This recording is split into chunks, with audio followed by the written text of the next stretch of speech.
탄핵소추안 가결로 윤석열 대통령의 직무가 정지되면서 윤 대통령에 대한 수사도 탄력을 받을 것으로 보입니다. 정치적 부담을 던 경찰은 소환 조사는 물론 신병 확보 등 강제 수사에도 속도를 낼 것으로 보이는데요. 취재 기자 연결해서 자세히 들어보겠습니다. 차승은 기자.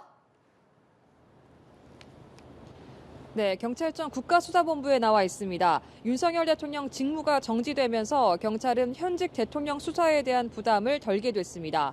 비상계엄의 위헌성과 절차적 요건 위반 등의 내용이 담긴 탄핵안이 통과되면서 수사의 정당성을 확보한 건데요. 수사로 인한 국정 공백도 최소화된 셈이라 소환조사나 신병 확보도 속도를 낼 수 있게 됐습니다.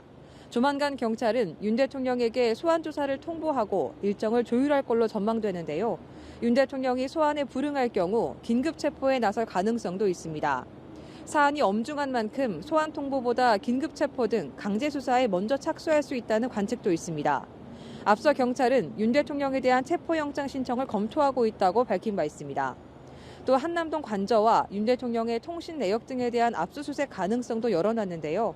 앞서 대통령실에 대한 압수수색이 불발되고 일부 자료만 임의 제출받았지만 국무회의 과정을 확인하기에는 부족한 상황인 것으로 알려졌습니다.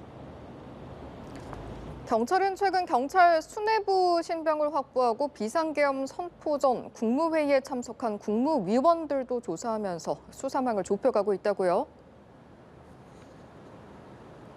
그렇습니다. 비상계엄 당시 국회를 통제한 조지호 경찰청장과 김몽식 서울경찰청장이 그제인 지난 13일 밤 구속됐습니다.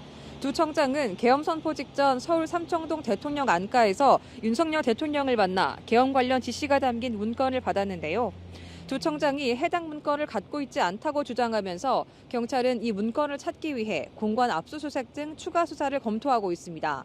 경찰은 또 조 청장 휴대전화도 확보해 계엄 당시 6차례 이루어진 윤 대통령과의 통화 내역을 분석하고 있습니다. 경찰은 계엄 선포 전 국무회의에 대한 수사도 이어가고 있는데요. 당시 국무회의에 참석한 국무위원 11명에게 출석을 통보해 조규용 보건복지부 장관을 포함해 4명에 대한 참고인 조사를 마쳤습니다. 한덕수 국무총리는 아직 조사 일정을 조율 중인 것으로 알려졌는데 대통령 권한을 이어받게 돼 수사에 응할지는 미지수입니다.